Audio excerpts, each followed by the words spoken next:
Welcome to the DYB podcast, where each week we share strategies and stories to inspire you to double your business so that you can have financial freedom, time for your family, and make an impact in your community. And now, this week's episode. What's going on?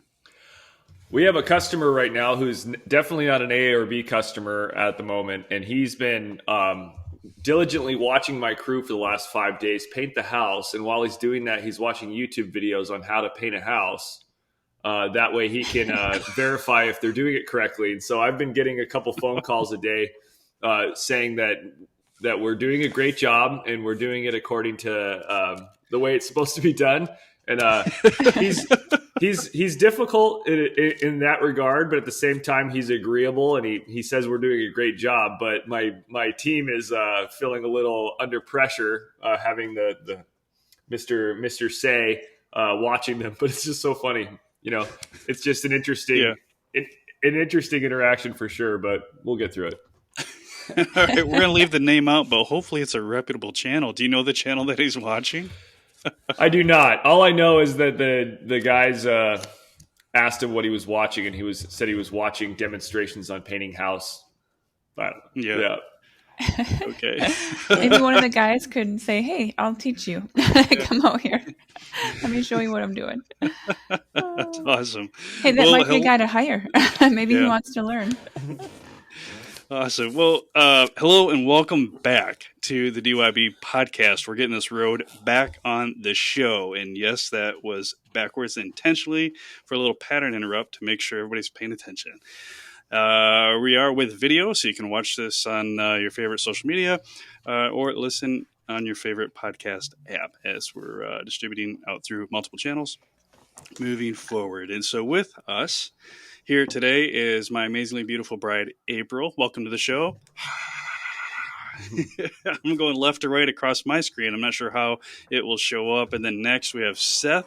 Welcome back, Seth. Seth was episode 88, and a lot has changed since then. And then we have Ron Ramsden, the YouTube star. Maybe that was the channel that they were watching. It might have been me painting a house. Who knows? Yeah. And you can check out Ron's story on episode 3. But again, a lot's happened since then, and we'll probably circle back and get some catch-up episodes and stories as to what's changed for them since then. And then, mine and April story, we shared ours, on episode 1 and 2. So feel free to jump back to those and kind of see our startup stories and get caught up to where we are today. And then we'll circle back to where we are today. But first, how you guys doing? Doing great. Very well. Great. Good. Okay. All right. Fantastic. So it's fun to get this road back on the show. Where do you guys see the painting industry currently? What's changed in the last couple of years? Go ahead, Seth. Ron. Well, I think it's not just the paint industry. It's every industry. It's the great retirement, if you want to call it, or whatever. It's the labor shortage. It all comes down to labor, and it's just not blue collar paint. It's everybody. It's from the grocery store to the McDonald's to high tech. It's to I firsthand in my family nursing. I mean, everybody's hiring, and nobody can find enough people.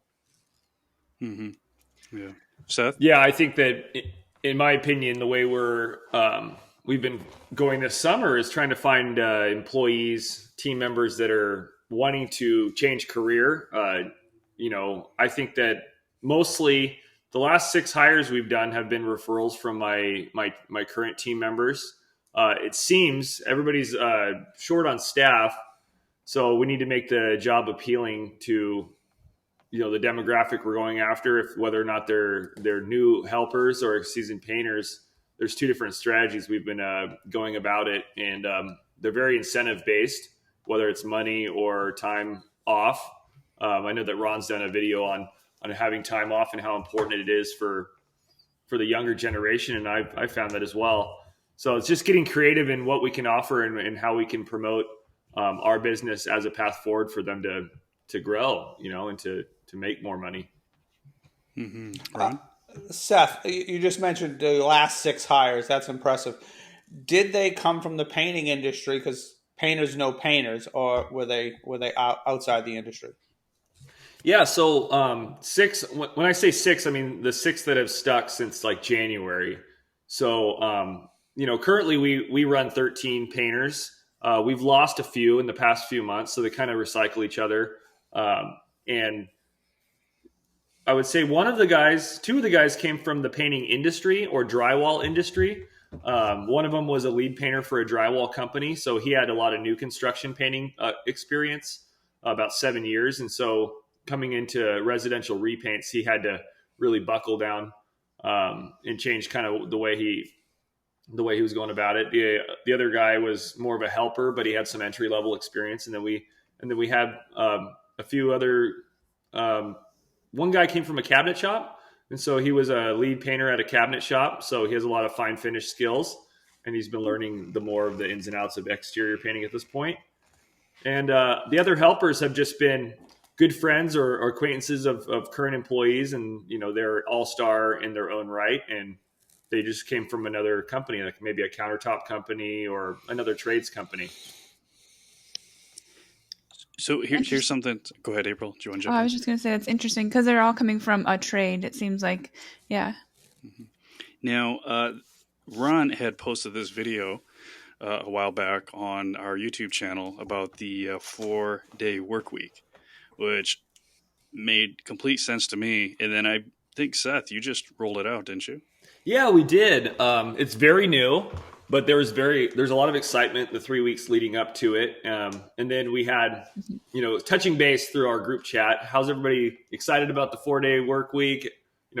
What'd you guys do over your 3-day weekend? Keeping it like top of mind to see put the feelers out there. And actually, this is the first week we've done it. And, in California, we had to do a vote. I couldn't just implement it. So the vote was 13-0 in favor of doing it. And, Steve, you had given me the tip to call past A+ customers and ask them, would you as a customer prefer to have Friday with no workers at your house or Monday with no workers at your house?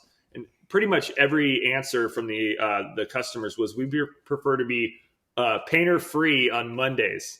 I think I would prefer that as well. My gardeners didn't have the weed whacker go at 6 a.m. on a Monday.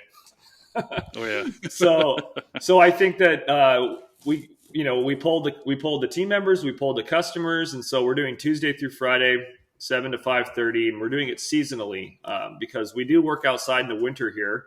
So we're doing April 1st to the end of November, and then December through the end of March would be 5 days a week again. All right, cool. Very cool. Ron, what were do you remember some of the points you made? Well, I think at the time I recorded it, gas was $5.25 an hour. So you have trucks going on Friday. So you're saving a day of vehicle traffic, use of gas. But you're also saving the setup and tear down time of the actual job.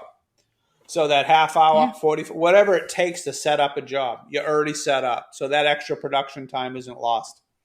If you start adding that up over the course of the year, that's a lot of money. Plus, it's a lot of plastic and tape. You're throwing all that away at night because sometimes it's just not usable. But I really think you're already there. You're already in the momentum. And it's on a Friday, you kind of lose the mojo at the end of the day. People are ready to go home. They're already counting the hours before they go home. We all do it. But on Thursday, knowing that, hey, let's push through these last 3 hours. And if you have Fridays off, let's bang this out, and then we have an extra day off. So you're actually probably, in my mind, increasing production at the end of the day instead of losing production. So I think it's a win-win. I know one of my painters who I talk to on a regular basis tried it, and for them, they're still feeling it out because it doesn't work with everybody's schedule. Kids have daycare and such like that. So, it's not going to work for everybody, but I think it could save money and keep team members in the long run, make it more attractive. I didn't even think about the gas savings of 8 work vehicles not burning gas for a whole day. Yeah, That's a great point. Yeah, you and I can split that. Just send a check, Venmo. We're good. I remember paying $5.50 a gallon. Do you, April? Yeah. We're all in an RV pulling a Jeep across the country. So 4-day work week. Now, I think another point you made, Ron, in that video that like made complete sense to me was the benefit to the younger generation, right? And how they value family time. Now we value it, but to them, they want more personal time. They want more family time. So this is a selling point for when hiring. So the idea is to make sure that everybody puts it in their hiring ads, right? Or even use it as a subject line, 4-day work weeks, have 3 days off. I think, go ahead. I really think it's worth a try. Mm-hmm. I know firsthand the last 3 people I've interviewed, I tell them we work Tuesday through Friday, 10 hours a day, 8 months a year. And their eyes are just like, they light up. I've interviewed 4 people since we passed the vote and we sent it to the Secretary of State or whatever department we sent it to. And one person said, "Oh, I can't do that because, I have to pick up my kids at school at 4:00 every day." I said, "That's fine. It's not a good fit then." But the other 3 that one, I think maybe getting hired next week, the other 2 were passing on. But either way, that was the most attractive part of the benefits that we offer, for sure. Mm-hmm. I think one thing also, if it's doable, if you're an exterior painting contractor, setting ladders up and everything else, as we talked about, you save some time from tearing down. But if it rains on a Monday or a Tuesday, you do have that extra day. You could still work. So they're not losing. If you work a 40-hour work week, I don't know how many people work 40. There's probably a little more than that in the summer. But if you lose a Tuesday, they're not getting 32 hours. They can work on that Friday to make up for it. Because, we know what happens when it rains for a few days and you're an exterior painter, you're in trouble. Mm-hmm. How long do you think you'll implement, Seth, before you look at all the data and say it's either working or not working? At least until the end of the season. So since we're doing the 8 months on, 4 months off of the 410s, I figured we'd give it to the end of November, which is when we'll discontinue it, and then in this winter we'll reevaluate how it went. But I'm seeing the benefits just in the first week or so of us doing it, because at the end of the day, when we get our updates on our project management program, it's like, whoa, like the extra coat was put on 3/4 of the building. There's like 2 hours extra of work that's getting done. And also the momentum is just, I don't know, the team just seems more fired up when they come here. They update at 5:30 every day, and so. Yeah, very cool. Just like Ron said, there's gonna be more profit, so that's great. Yes, more productive. Mm-hmm. Mm-hmm. Back to hiring. The another one was we've been making a point for a while in our mastermind groups and with the one-on-one coaching that there's a lot of hope out there. There are great guys who are fantastic, but they're in an unfortunate situation, meaning that the culture, the company, or the person that they work for and with is just not ideal, to put it politely. And they would love an opportunity to work for somebody who appreciates them. So the question is, well, how do we reach out to them? How do we let them know? And one thing that we're finding that works is to make sure you mention check out your Google reviews in your hiring ad. And so the ideal prospect will click through there to see what kind of experience you're providing for your customers. And if you're providing a great experience for your customers and raving fans, and that's a securing indicator for them to reach out to you and consider making the leap to agree, to a better company. John Ray, in fact, just did this and found an all-star. So make sure that, guys listen, make sure you put a link to your Google reviews and even your video testimonials in your hiring ads to say, hey, listen, if you're concerned or you want to know what it's like to work for us, what the culture's like, if you're going to enjoy it, if you're actually going to go home happy and paid, please check out the links here. And we're looking for more all-stars like you. I think that's a great point. And, what we put our, recently put our application on our website. We should have done it a while ago, but so now when someone wants an application, we just give them the website. So they have to navigate their way through to see it. And so that helps a lot with them being able to see the type of work we do and the type of company we are and the high standards we have. But also, in the past, I think this spring we did a couple of videos. I did a personal video, but, interviewing your employees, recording them talking about the company and putting that as the video on a Facebook hiring ad has worked for us in the past as well. Good idea. Absolutely. Was that part of your stay interview that you had a video on, Ron? No, the stay interview came from, actually, my wife works for a larger company, and they do I was trying to figure out a fun name, but there wasn't one I couldn't think of. But it was a stay interview. So we obviously interview someone when we hire them, and sometimes you can have a conversation with them when they're leaving. Sometimes you can sit down over a coffee or a beverage and find out what's going on as they're leaving and asking some feedback on the company, because they usually have some words to tell you anyway. So, but many of us don't take on a 3 or 4 month other than walking through a job site or while you're working with a team member, is to have a conversation, but to actually pull them aside and say, hey, what's going on? How's it going? How's the family? But also, how do you think we're doing what could we do better? And what do you like about the company? There might be some things that you don't see that maybe you should address when they're small before they get too large, and you lose that key player, a really good person. And also, it allows them to know that you kind of care. You do care.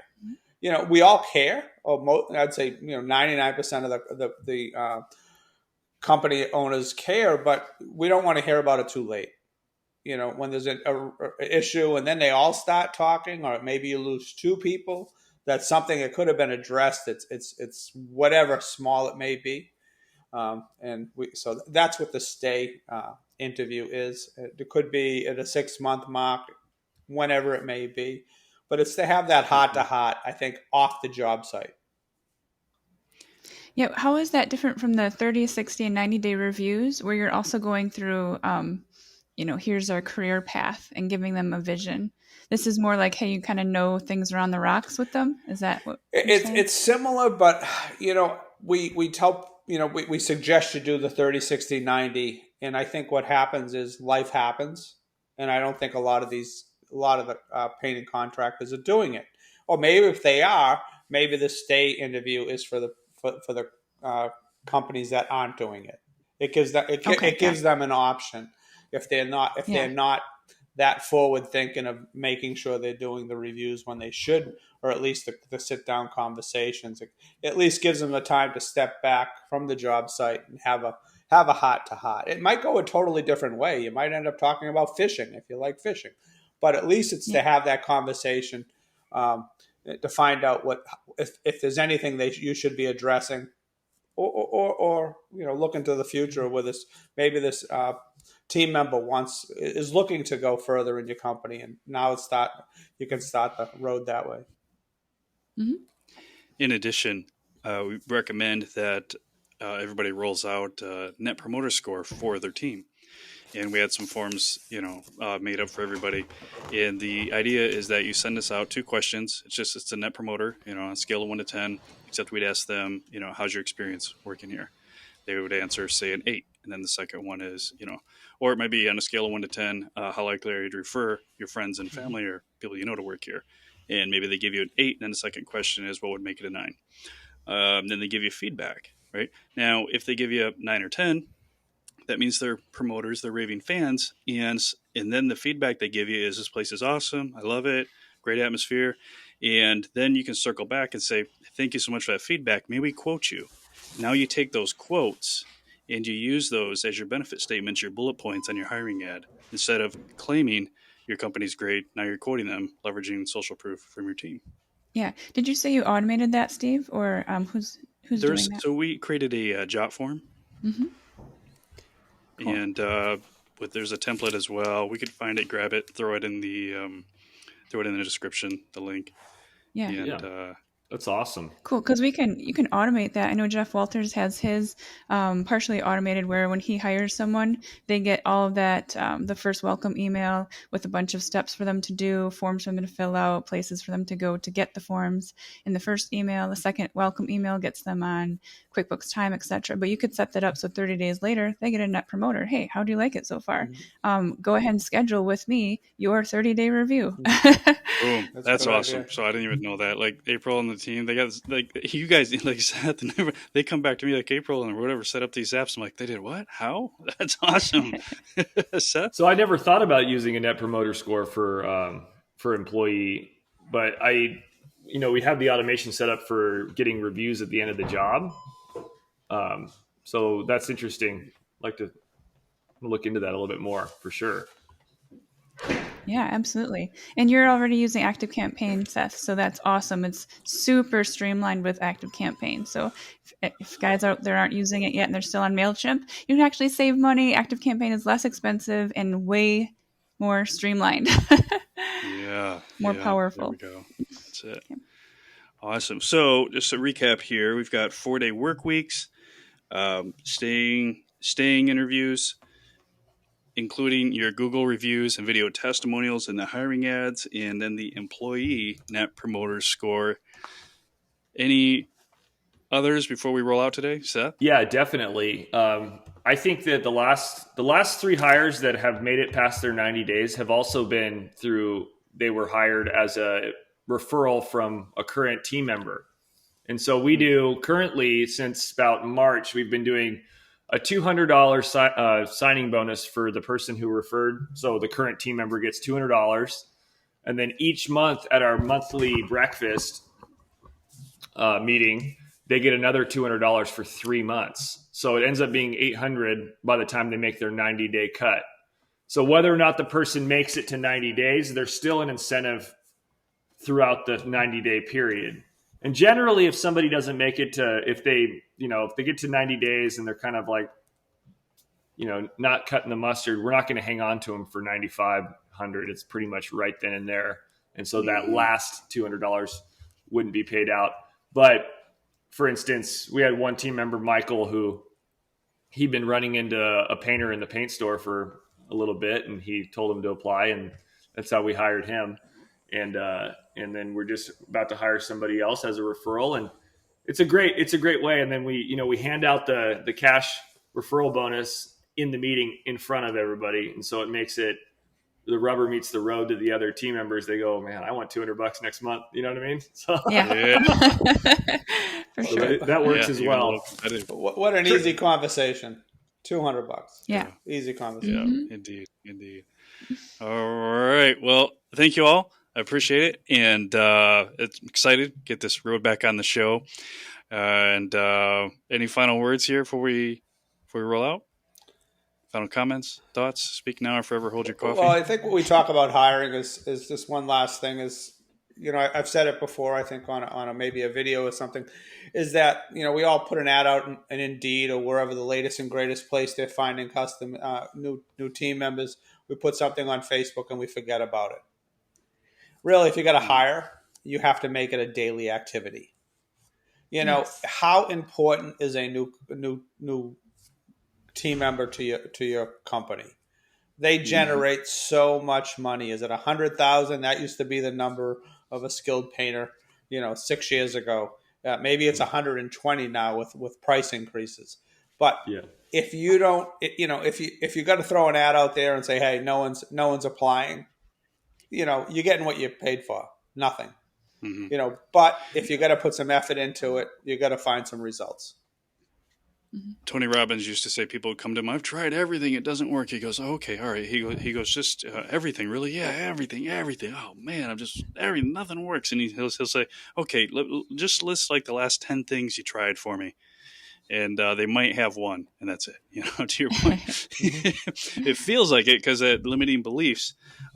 So when guys will come to me, I'll say, okay, well, let's take a look at your P&L. And show me your marketing spend, your ad spend, your marketing spend, and it'll be 3%, 5%. I say, okay, 3 is good. And or sometimes they're at 5 or even higher. And I'll say, let's go up to your recruiting. Where's your recruiting line item? I don't see it. Can you show me where that one is? Oh, I don't have one. Well, why not? If it's harder to find painters than it is customers right now, shouldn't we spending at least as much resources on recruiting as we are on customers? April? Yeah, and maybe we could just end with this story too to recap, because the word recession has been thrown out there in the media already. And so as people are thinking about hiring and we're heading into a recession, whatever, Steve, can you tell a story about when we built up Burnett Painting in the recession and you went to the PCA now, but meeting, and you met that one guy and you're like, wow, yeah, hiring's hard, right? And then what happened?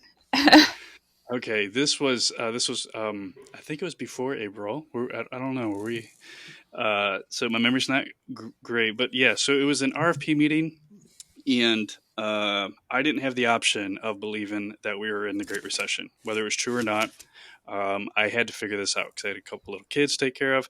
Mm-hmm. And so while everybody else was subscribed to the talking heads talking about the sky is falling, I said, I've got to find opportunity. I've got to look for opportunity. And so they're looking for social proof that, hey, it's bad out there, isn't it? Yeah. And everybody's talking about it's bad out there. So there's a room of about 60 of us in at this hotel getting our RFP or whatever it was called, certification, because they had us all scared that if we weren't certified, we were going to prison forever and $500 million fines. And just like, we were, it was right up there with like an IRS audit. You're like, my goodness, we got to get this certification. So there we are, all cooped up in a room, and everybody's talking about how bad it is. And I reach over but I look over and introduce myself to the gentleman to the next to me. And I think his first name was Scott. And I remember the company he was with. And I said, oh, it's bad out there, huh? And he goes, yeah. And I said, how many guys you down to? He goes, oh, yeah. And he says, we're down to 80. 80? 80? And no, I didn't respond this way to him. I went, oh yeah, that's bad, But inside I'm like, yes, more market share. So while everybody was talking about the sky's falling, it's horrible, it's not even worth trying, by the grace of God, we hustled our butt off to scoop up as much of that market share as we could. So when you hear recession, just know that that's opportunity. Everybody else is going to 100% grab a hold of it. Yeah. Mindset. It's all your mindset. Always be hiring and just always be going after it. Yep. Sure. That scoreboard behind Seth there in the DYB system was built during the Great Recession. So it's like, what do we do? Follow the system. Yes. All right. And maybe we'll dive into that and more into that into the next episode. So thank you, April, Seth, Ron. Appreciate you guys. Thank you. We'll see you on the next show. Awesome. Okay. Thanks for having us. See you guys. I hope you enjoyed this episode. If this was helpful, please share it with a friend to help inspire them to double their business. Again, this is April Burnett. Steve and I are the founders of Burnett Painting and DYB Coach. We want to take a moment and thank you for making us the most rated podcast dedicated specifically to painting contractors. To celebrate, we want to help you break through to higher success. So Steve is now giving away free strategy calls. Just click the link below in the show notes that says free strategy call. There are only a couple of openings on his calendar each week, so get your free call with Steve now. Thank you so much for listening, and remember to dream big, hustle smarter, you've got this.